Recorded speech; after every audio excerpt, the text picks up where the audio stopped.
बिस्मिल्लाहिर्रहमानिर्रहीम। अस्सलाम वालेकुम नादरीन, आप यूट्यूब चैनल देख रहे हैं। मैं इमरान ख़ान हूँ। नादरीन, जिस वक्त मैं ये वीडियो रिकॉर्ड कर रहा हूँ पाकिस्तान में रात के 3 बजे हैं और जो इम्पॉर्टेंट ख़बरें हैं और बहुत बड़ी ख़बरें हैं क्योंकि डेवलपमेंट बहुत तेज़ी से हो रही हैं। उनमें सबसे बड़ी आज़ाद कश्मीर से पाकिस्तान के हवाले से ख़बर है, वो मामला कहाँ तक पहुँचे। नंबर 2, एक बहुत बड़ी ख़बर जो है वो डोनाल्ड ट्रंप के कुछ इंकशाफात सामने आए और उसके बाद हमास का जवाब और फिर डोनाल्ड ट्रंप का फौरी तौर पे वापस जवाब, ये बहुत अहम है और इसमें पाकिस्तान का रोल बड़ा अजीब रहा, बहुत ही अजीब रहा, वो भी मैं आपको बताता हूँ। इसके अलावा एक और चीज़ है नादरीन के तरीके लब्बैक ने एक ऐलान कर दिया, जबकि भारत ने पाकिस्तान को दुनिया के नक्शे से मिटाने की धमकी इस वक्त दी है। वो क्यों दी है ये सारा कुछ मैं आपके सामने रखता हूँ। अभी जब मैं ये वीडियो रिकॉर्ड कर रहा हूँ तो कोहाला में पाकिस्तानी अवाम जो आज़ाद कश्मीर की है वो वहाँ बैठे हुए हैं और दूसरी जानिब मुज़ाकरात चल रहे हैं। ये मुज़ाकरात अभी चलते रहेंगे, ऐसा लगता है कि जल्दी ख़त्म होने वाले नहीं हैं क्योंकि बहुत सारी चीज़ें इसमें तय होनी है। नफ़रतें फैलाने वाले, गद्दारियों के सर्टिफिकेट्स बांटने वाले, वो तमाम अनासिर जो थे वो नाकाम हो गए। एस्टेब्लिशमेंट के जितने टाउट्स थे जिन्होंने बड़ी लंबी लंबी ज़बानें निकाली हुई थी, जो एस्टेब्लिशमेंट के दिए हुए इल्ज़ामात अंधाधुंध फेंक रहे थे, वो तमाम नाकाम हो गए हैं। इन्होंने बड़े निश्तर बरसाए, इन्होंने कहा जी कश्मीरी गद्दार हैं, कश्मीरी जो हैं वो ये कर रहे हैं, वो कर रहे हैं, हम इन्हें ये देते हैं, हम इन्हें वो देते हैं। बहुत इन्होंने अजीबोगरीब हरकतें की और बड़ी घटिया इन्होंने कंपेन्स चलाई। बल्कि ये भी फैसला किया गया कि यानी जो मैंने आपको ऑडियो एक सुनाई थी कि जनाब इस्लामाबाद में इनको मारो, कुट्टो, पकड़ो, इनको अंदर डालो, तो ये सारा कुछ किया गया। लेकिन इसके बावजूद ये सारे नाकाम हो गए और नाकाम हुए ये अवाम की ताकत के सामने। तो अवाम की ताकत जो है वो जीत गई और ये सारे नाकाम हो गए। अब एक के बाद एक सेशन हो रहे हैं और इन सेशन में एस्टेब्लिशमेंट से अप्रूवल भी लिए जा रहे हैं क्योंकि किसी सूरमा को ये जो है वो जुर्रत नहीं हुई कि वो आकर अवाम का सामना करे। वहाँ पे कोई सूरमा ऐसा नहीं था जो आकर अवाम का सामना करता। वहाँ पे सियासी जमातों के लोगों को लाकर बैठा दिया गया, पीपल्स पार्टी के, PMLN के, और इधर उधर से पकड़ के वो बैठा दिए सारे कि बात करें अवामी नुमाइंदों के साथ। तो अवामी नुमाइंदे तो बात करते हैं वो जो आवाम से पूछ कर आते हैं, जबकि दूसरी जानिब उन्हें एस्टेब्लिशमेंट से अप्रूवल भी लेनी होती है। तो बार बार सेशंस होते हैं, कुछ ड्राफ्ट जो हैं वो लिखे भी जा रहे हैं, फिर उनकी अप्रूवल भी ली जा रही है। मुज़ाहिरीन जो हैं इनके जो नुमाइंदे गए हुए हैं, इनमें शौकत नवाज मीर साहब हैं, अंजुम ज़मान अवान साहब हैं, आमिर नज़ीर साहब हैं, राजा अमजद अली खान साहब हैं, फिर आबिद असलम साहब हैं और दीगर लोग भी हैं। अब इनमें से चंद लोग बैठते हैं सामने और वो ये कहते हैं कि हमें तहरीरी नोटिफिकेशंस दिए जाएं और नोटिफिकेशंस जारी किए जाएं जिन चीज़ों का हम कह रहे हैं। जो अहम तरीन मामला हैं वो आप जानते हैं, एक तो 12 सीटों का मामला है।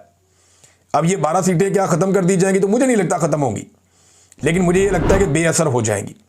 यानी ये जो इन 12 सीटों के 12 लोगों को एस्टेब्लिशमेंट लेकर आती है, कठपुतलियों को, और लाकर उन्हें इख्तियार दे देती है। नंबर 1 इख्तियार उन्हें क्या दिया जाता है कि उन्हें वजारतें बांट दी जाती हैं, फंड्स उनके हवाले कर दिए जाते हैं अरबों रुपए के, उनको बेशुमार मुराहत मिल जाती हैं। तो एक तो ये सिलसिला ख़त्म हो जाएगा, उनकी सिंबॉलिक वैल्यू रह जाएगी। नंबर 2, ये वज़ीर आज़म बनाने या गिराने के अंदर अपना रोल प्ले कर सकते हैं, इनका ये रोल भी ख़त्म किया जाएगा। कम से कम इतना तो होना चाहिए इस मामले में। अभी इस पर डिस्कशन चल रही है, देखें क्या होता है। बिजली के मामला आते हैं और दीगर मामला आते हैं, टैक्सेस के मामला आते हैं, फूड के मामला आते हैं, बहुत सारे महकमों के हवाले से बहुत सारी चीज़ें हैं, मुराद के खात्मे के मामला आते हैं, करप्शन के मामला आते हैं, ये सब। और जिस तरह हुकूमतें गिराई जाती हैं आज़ाद कश्मीर में और बनाई जाती हैं और ये मिलिट्री एस्टेब्लिशमेंट करती है, इस हवाले से चीज़ें डिस्कस हो रही हैं। सियासतदानों को बड़ा मज़ा आ रहा होगा कि जो काम हम सारे मिलकर नहीं कर सके, हमने कई दफ़ा इनकलाबी बनने का नाटक किया, बड़ी कोशिश की, लेकिन जो हम नहीं कर सके वो ये अवाम ने कर दिया और आज ये हमारे ज़रिए से ही वो मुतालबात मनवा रहे हैं जो मुतालबात एक दौर में हमारे भी हुआ करते थे। लेकिन आजकल तो ये सारे टाउटगिरी कर रहे हैं। बहरहाल कश्मीरियों ने ये कामयाबी हासिल नहीं की, उन्होंने ये कामयाबी कमाई है, किसी ने उनकी झोली में नहीं डाली। कल तक इन्हें धमकियां देने वाले और ताने देने वाले आज घुटनों पे बैठे हुए हैं, कोई सूरमा उनका सामना नहीं कर पा रहा, वो अपने मुतालबात मनवा रहे हैं और आज नहीं तो कल वो अपनी मंजिल तक पहुंच जाएंगे। देखें, ये मुतालबात माने जाएंगे, कुछ चीज़ों में हुकूमत 2 नंबरी भी करेगी, चक्कर भी देगी, फ्यूचर में पकड़ी जाएगी, ये लोग फिर निकलेंगे, फिर एहतजाज करेंगे, क्योंकि ये अवामी एहतजाज है, अवामी मुतालबात हैं और आज़ाद कश्मीर में लोगों को शऊर है, लोग फिर निकल आएंगे। तो ये रियासत को अगर ये लगता है कि वो किसी तरह भी अब इसको, इस जिन को बोतल में बंद कर लेगी या इस एहतजाज के ऊपर ढक्कन लगा देगी, तो ये अब रियासत नहीं कर पाएगी। जो पुरानी लीडरशिप है जितनी भी आज़ाद कश्मीर की, ये सारे एक्सपायर हो गए और अब वहाँ पे ख़ानदान की बुनियाद पे, नस्ल की बुनियाद पे, इलाके की बुनियाद पे, सरदारी की बुनियाद के ऊपर वो चक्कर ख़त्म हो गए। ये जितने लोग आए सारे एक दूसरे के भाई बने हुए हैं और इनके अंदर कोई फ़र्क नहीं है। ये सारे आज़ाद कश्मीर के लिए और कश्मीरियों के लिए और अपनी आने वाली नस्लों के लिए सोच रहे हैं। अब नाज़रीन, जिस तरीके से इन्होंने कामयाबी हासिल की है, यही वो तरीका है जो इमरान खान साहब बार बार कहते थे। एक चीज़ और ध्यान में रखिएगा कि धोखे का इम्कान हमेशा रहता है। इन्हें पहले भी धोखा दिया गया। जब गुज़िश्ता साल इनकी तहरीक बड़े उरूज पे गई थी, उस वक्त याद है गंडापुर साहब ने कहा था कि हम जब आएंगे तो हम ये कर देंगे, वो कर देंगे, ये तो कश्मीरियों ने आपके साथ ये कर दिया, वो कर दिया। देखो कश्मीरियों ने अपनी मंजिल के कितना करीब पहुंच गए हैं। उन्हें आज नहीं तो कल अपना मकसद वो हासिल कर लेंगे, वो अपनी मंजिल तक पहुंच जाएंगे। लेकिन गंडापुर साहब ने रस्ते में ही छोड़ दिया अपने लोगों को बार बार। अच्छा, धोखे का इम्कान जो है ना वो हमेशा रहता है। कुछ लोग ये कह रहे हैं जनाब यहाँ से फोर्सेज रवाना की जा रही हैं, ये वो सब, लेकिन अभी तक ये कहानियाँ हैं, इसके अंदर कोई हकीकत अभी तक दिखाई नहीं दी। मगर अवाम की ताकत हर साजिश का जवाब होती है। अब जो मर्जी कर लें, ये लोग वापस रिटेलिएट करेंगे। और एस्टेब्लिशमेंट की गलत पॉलिसियों ने आज पाकिस्तान को वहां खड़ा कर दिया कि भारत जैसा मुल्क जो मकबूजा कश्मीर में इतना जुल्म करता है, इतना जबर करता है, इतनी फस्तायत करता है, वो जनाब पाकिस्तान को धमकियां लगा रहा है। और वो पाकिस्तान को कह रहा है कि जनाब ये जो पाकिस्तान को इंसानी हकूक़ की खिलाफ वर्जियों पर जवाबदेह ठहराया जाना चाहिए। अब इंडिया की जानिब से, ये बीबीसी पे खबर आई है, अब ये इंडिया की जानिब से पाकिस्तान को ये धमकियां लगाई जा रही हैं कि हम ये मामला उठाएंगे। इंडियन वजारत खारजा के तर्जुमान रणधीर जसवाल का कहना है कि इंडिया की पाकिस्तान के ज़ेर कब्ज़ा कश्मीर में होने वाले एहतजाज पर नज़र है और हम पाकिस्तान के ज़ेर कब्ज़ा जम्मू और कश्मीर के कई इलाकों में मुजाहिरीन की रिपोर्टें देख रहे हैं जिनमें मासूम शहरियों पर पाकिस्तानी फोर्सेज के मुजालिम भी शामिल हैं, तो हम इंटरनेशनली आवाज़ उठाएंगे, ये हम कहा करते थे। लेकिन पाकिस्तानी मिलिट्री एस्टेब्लिशमेंट की जो सोच है, मोटी खोपड़ी है ना, इन्होंने वो काम कर दिया जो आज तक किसी ने नहीं किया। वो काम कर दिया कि भारत जैसे दुश्मन को, जिसने हमेशा कमजोर पिच के ऊपर वो रहा, जिसने हमेशा कश्मीरियों के साथ जुल्म किया, जबर किया, फसायत की, और एक इंटरनेशनली पाकिस्तान का बड़ा मजबूत मुकदमा था। भारत ने जो हमेशा एक कमजोरी का भारत को सामना था आलमी सतह पे, लेकिन पाकिस्तान ने या पाकिस्तान की रियासत को चलाने वाली मिलिट्री एस्टेब्लिशमेंट ने ऐसी भोंगियां मारी और ऐसी हरकतें की कि आज पाकिस्तान को इस वुल्नरेबल सिचुएशन में लाकर खड़ा कर दिया है। अफसोस है। चले, कश्मीरियों ने तो अपने हक के लिए बड़ी ज़बरदस्त लड़ाई की। अब ज़रा आ जाए पाकिस्तान पे। क्या जैसे कश्मीरियों ने अपना हक ले लिया, ऐसे पाकिस्तान भी अपना हक ले पाएगा या पाकिस्तानी शहरी भी अपना हक ले पाएंगे? कश्मीरियों के साथ तो उतना जुल्म नहीं हुआ जितना पाकिस्तानियों के साथ जुल्म हुआ। पाकिस्तानियों को जो गिरफ्तार किया गया, कश्मीरी तो वो सोच भी नहीं सकते जितनी गिरफ्तारियां पाकिस्तानियों की हुई हैं, और बड़ी तबाहकुन गिरफ्तारियां हुई हैं पाकिस्तानियों की, खासतौर पे पाकिस्तान तहरीक इंसाफ के लोगों की, खवातीन की। कश्मीर में एक भी औरत गिरफ्तार नहीं हुई, लेकिन यहाँ पाकिस्तान में सैकड़ों औरतें गिरफ्तार हुई, लगभग 20,000 से ज़्यादा लोग गिरफ्तार हुए, 1 लाख से ज़्यादा घरों की चादर और चारदीवारी का तकद्दुस पामाल किया गया। जो गंद इन्होंने मारा पाकिस्तान के अंदर, लेकिन पाकिस्तान ने अभी तक वैसा रिस्पॉन्ड नहीं किया। इमरान खान साहब एक बात कहते हैं, और ये जो कश्मीर के अंदर हुआ उसको देखने के बाद समझ आती है। इमरान खान साहब ने कहा था कि आखिरी फैसला सड़कों पे होगा, और ये एक दफ़ा नहीं कई मरतबा इमरान खान साहब ने कहा कि आखिरी फैसला सड़कों पे होगा, लोग तैयारी पकड़ें। और इमरान खान साहब ने बार बार पब्लिक को ये कहा भी। थोड़े दिन पहले इमरान खान साहब ने अपनी पार्टी को भी कहा कि अवाम आपसे आगे निकल गई, आप पीछे रह गए, अगर आप अवाम के साथ ना मिले तो आप फारिग हो जाएंगे, अपनी सियासत भी आप तबाह कर लेंगे। तो अब पाकिस्तान तहरीक इंसाफ क्या इमरान खान साहब के फार्मूला पर चलेगी? क्योंकि यहाँ लीडरशिप का मामला होता है। यहाँ पे जो मामला है वो पब्लिक का नहीं होता, पब्लिक तो निकल आती है, लेकिन देखें ना, आज़ाद कश्मीर की लीडरशिप ने किसी जगह पे कोई चाय का वक्फा नहीं किया, वो किसी अच्छी सी जगह पे जाके बैठ नहीं गए। उनकी जो छोटी मोटी लीडरशिप है वो कहीं पे पुलिस के खौफ से छुप नहीं गई, किसी जगह पे वो पहाड़ियाँ क्रॉस नहीं करते रहे, कोई दौड़ नहीं गया, भाग नहीं गया, वो अपनी अपनी जगह पे डटे रहे, उन्होंने अपनी जगह नहीं छोड़ी। और फिर उन्होंने वो कामयाबी हासिल की कि पूरे सिस्टम को, पूरी रियासत को, जिनके पास बहुत ताकत है, उन्हें वो लेकर आए उस जगह पे थोड़ी तादाद होने के बावजूद जहाँ पे वो लाना चाह रहे थे, और बैठ के बात कर रहे हैं। कोई चाय पानी के वक्फे में भी नहीं गया, जो था वो लोगों के बीच में ही था। तो ऐसा ही था। बहरहाल इमरान खान साहब ने कहा था कि आखिरी फैसला सड़कों पर होगा।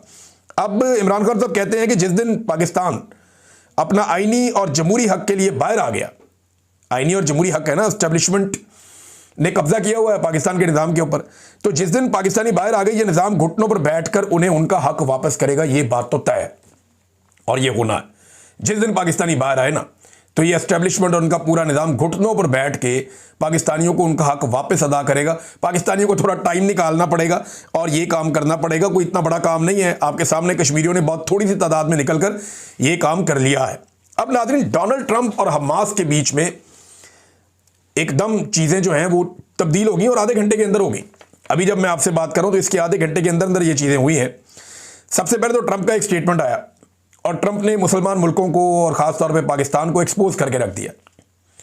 ट्रंप ने बताया कि जनाब मेरी ये शराइत हैं और इनके ऊपर जो मुसलमान ममालिक हैं, चाहे वो अरब ममालिक हैं चाहे दूसरे हैं, ये सारे एग्री करके गए हैं और मेरी शराइत के ऊपर ये सारे मुत्तफिक हैं और दस्तखत हुए हैं बाकायदा। और अगर इसके ऊपर हमास राज़ी नहीं होता तो फिर हम जहन्नुम बना के रख देंगे, इतनी तबाही फैलाएंगे। ये धमकी भी साथ डोनाल्ड ट्रंप ने लगाई। अब हमास के बारे में डोनाल्ड ट्रंप की ये राय है और डोनाल्ड ट्रंप ने उस लेटर के अंदर जो तस्करा किया वो इसराइल के नुकसान का किया, जो फ़लस्तीनियों का नुकसान है उसका तस्करा नहीं किया। देखिए ना, जो इसराइल का टोटल नुकसान हुआ 7 तारीख को 2023 से, ये 7 अक्टूबर 2023 था जब ये इंसिडेंट हुआ था। हमास ने अटैक किया था इसराइल पे, एक जवाबी उनका बड़ा हमला था।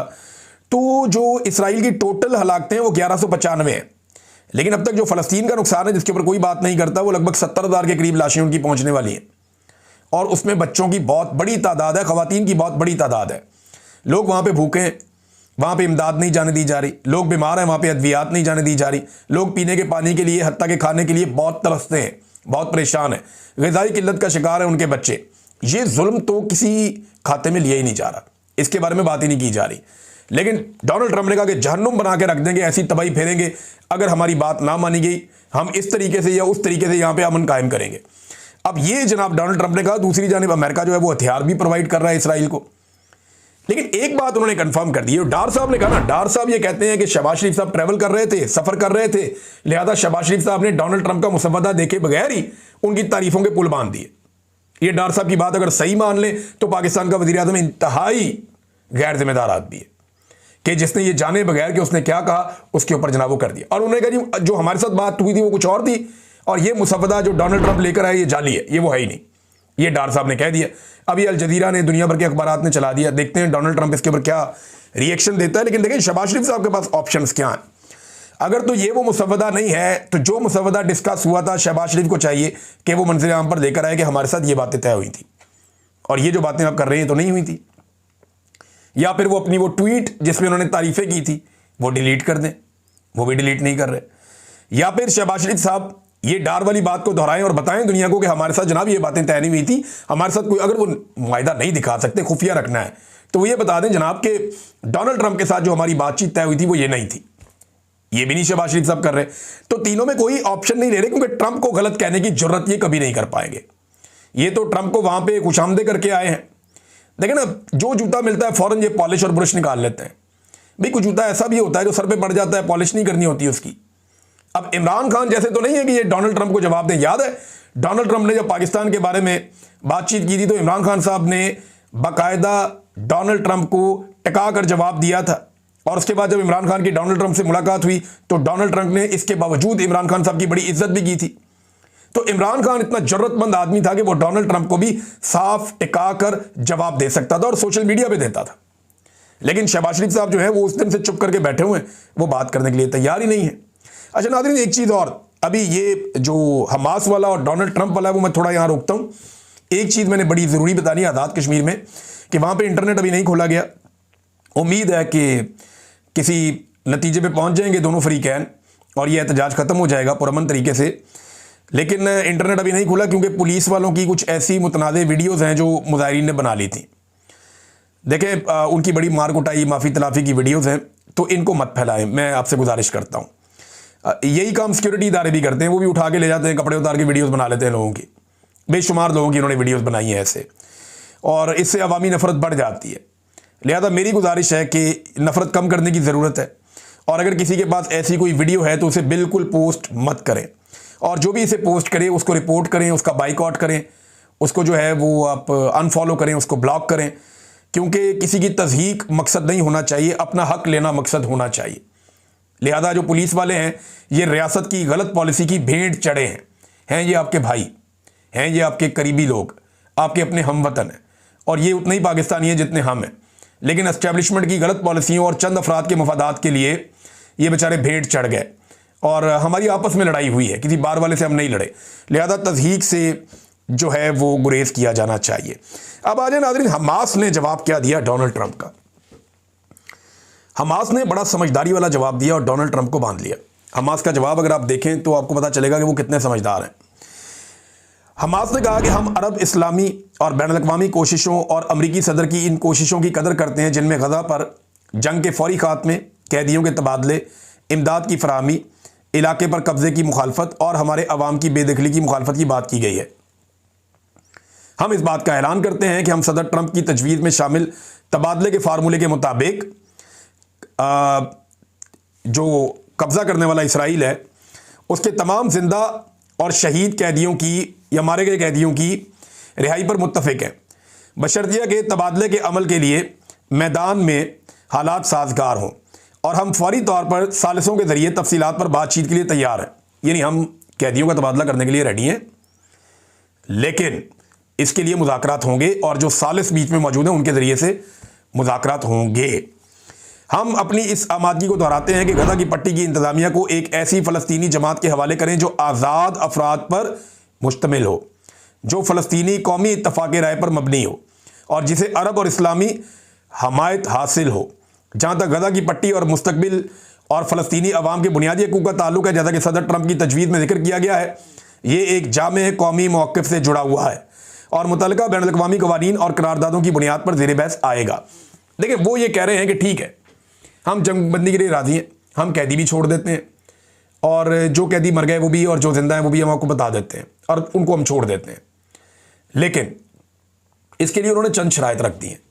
वो शराइत क्या हैं वो मैं आपको बता देता हूँ और वो चीज़ें जिनके ऊपर वो नहीं मान। नंबर 1, गज़ा का कब्ज़ा जो है वो ख़त्म किया जाएगा, ये हमास ने क्लियरली कह दिया कि इसका कब्ज़ा ख़त्म करें। नंबर 2, इसराइली फ़ौज गज़ा से वापस चली जाए, यहाँ से निकल जाए।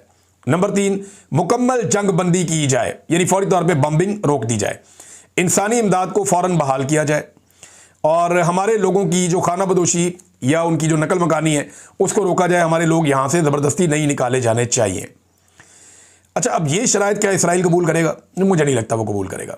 इसराइल ये चाहता है कि वो यहाँ पर मौजूद रहे और अपने फ़ौजी का इनखला, वहाँ से फ़ौजियों का इनखला गज़ा से ना हो। अब इसके ऊपर मुज़ाकरात होने, लेकिन ट्रंप ने फौरी तौर पर कह दिया कि इसराइल बमबारी रोक दे और बमबारी रोककर कैदियों की जो रिहाई है उसका बंदोबस्त करे और ये उनकी प्रायोरिटी है। वो ये चाहते हैं कि कैदी फौरी तौर पे छुड़वाए जाएं, लेकिन कैदी छुड़वाने के लिए भी हमास को कुछ गारंटियां चाहिए होंगी और वो गारंटीज हमास लेगा किससे? अरब इस्लामी ममालिक से। यानी ये इस्लामी ममालिक से बात करेंगे, अरब ममालिक से बात करेंगे कि जनाब आप गारंटी करते हैं, कुछ यूरोपीय ममालिक को बीच में डालेंगे। जब गारंटी हो जाएगी यूनाइटेड नेशन की मौजूदगी में तो फिर वो कहेगा ठीक है जी, ये कैदियों को मैं छोड़ रहा हूं, आप भी हमारे कैदी छोड़ दें और यहां से इसराइली फोर्सेस को निकाल दें, वो गज़ा को छोड़कर चले जाए। अब डोनाल्ड ट्रंप ने तो कह दिया जनाब बमबारी फौरी तौर पर बंद की जाए और इसको एक डेवलपमेंट के तौर पर डोनाल्ड ट्रंप ने लिया है और पॉजिटिव ये है कि डोनाल्ड ट्रंप ने कहा कि ठीक है बमबारी रोकें, कैदियों को छुड़वाएं, लेकिन जो शराइत है ना उनके ऊपर अगर आप गौर करें ना तो बड़ी टेक्निकल है। अच्छा, हथियार डालने के हवाले से भी हमास ने कोई ऐसी गारंटी नहीं दी। उन्होंने कहा जी कि हमास एक कौमी आज़ादी की तहरीक है और किसी भी दहशतगर्दी की तारीफ इन पर लागू ही नहीं होती। दहशतगर्द तो ये है नहीं और जिसमें मुज़ाहमत और आज़ादी का जुर्म शुमार किया जाए ना कि ये कोई दहशतगर्द नहीं। उन्होंने कहा जी हमास का हथियार सिर्फ काबिज कुव्वत के खिलाफ मज़ामत के लिए है, यानी इसराइल कब्जा करता है उसके खिलाफ मज़ामत करते हैं और वैसे हमारे हथियार की कोई हैसियत नहीं है। और अगर कब्जा ख़त्म होकर फ़लस्तीन खुद हुक्मरानी कायम कर ले, यानी फ़लस्तीन के अंदर एक ऐसी हुकूमत बन जाए जो आज़ाद हो, तो फिर मज़ामत के नाम पर हथियार रखने की ज़रूरत हमारी ख़त्म हो जाएगी। फिर हमें हथियार रखने की ज़रूरत ही नहीं है। हम हथियार जो हुकूमत आएगी यहाँ पे फ़लस्तीनियों की, हम उन्हें हथियार दे देंगे, वो जाने और हथियार जाने। हमने तो हथियार इसलिए रखे हुए हैं कि क्योंकि हमारे ऊपर कब्जा हो गया, जब कब्जा खत्म हो गया तो हथियारों की जरूरत नहीं है। ये हमास ने कहा। एक और चीज जो हमास ने कही, इन्हें कोई भी ऐसी हुकूमत कबूल नहीं होगी जो गैर मुल्कियों की हो।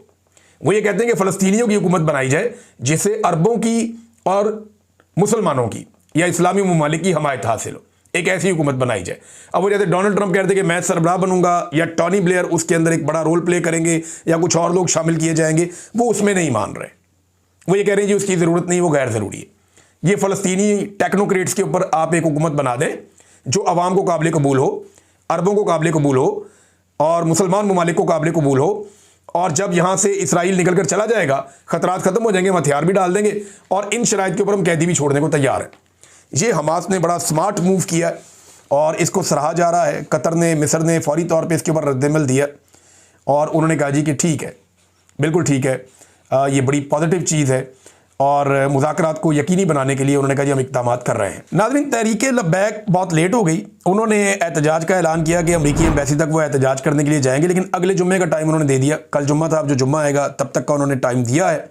अब देखते हैं कि तब तक हालात ये रहते हैं, जंगबंदी हो जाती है, मामला कहाँ पहुँचता है। लेकिन उन्होंने कहा उन्हें शक है कि शायद इसराइल को तस्लीम किया जाएगा और ये हम कभी नहीं होने देंगे। बहरहाल उन्होंने एहतजाज का ऐलान किया है तहरीक लब्बैक ने। भारत ने बड़े अजीबोगरीब मौके पर पाकिस्तान को बड़ी मानी खेज धमकी लगा दी है। भारत के आर्मी चीफ ने पाकिस्तान के ऊपर दहशतगर्दी का इल्ज़ाम लगाते हुए कहा कि वो पाकिस्तान को बसूरत दीगर अगर पाकिस्तान बाज नहीं आता तो ये भारतीय आर्मी चीफ कह रहा है, हर्जा सराई आप उनकी चेक करें, वो कहते हैं पाकिस्तान के नक्शे को मिटा देंगे या पाकिस्तान को दुनिया के नक्शे से ख़त्म कर देंगे। ये जनाब भारतीय आर्मी चीफ कह रहे हैं। ये ना हर उस मौके के ऊपर आगे स्टेटमेंट देते हैं जब पाकिस्तान की एस्टेब्लिशमेंट फंसी हुई होती है। पिछली मरतबा पाकिस्तान की एस्टेब्लिशमेंट की ऐसी तैसी फिर गई थी, इन्होंने लड़ाई करके अपने तैयारी गिरवा ली और एस्टेब्लिशमेंट को ऑक्सीजन मिल गई।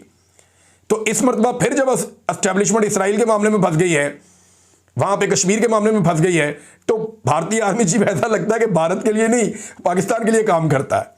ये फिर तैयारी गिरवा लेगा, ये फिर कोई ऐसी हरकत करवा लेगा, मस्जिद ठुकवा लेगा, वो फायदा फिर एस्टेब्लिशमेंट का हो जाएगा। तो ये हर उस मौके पे बीच में आ जाते हैं जिस मौके पे इनका बनता ही नहीं बीच में आना। बहरहाल अगर इनको शौक है दोबारा एडवेंचर करने का तो करके देख लें, ये घोड़ा और ये मैदान। अब तक के लिए इतने ही, अपना ख्याल रखिएगा अपने चैनल का भी। अल्लाह हाफिज़।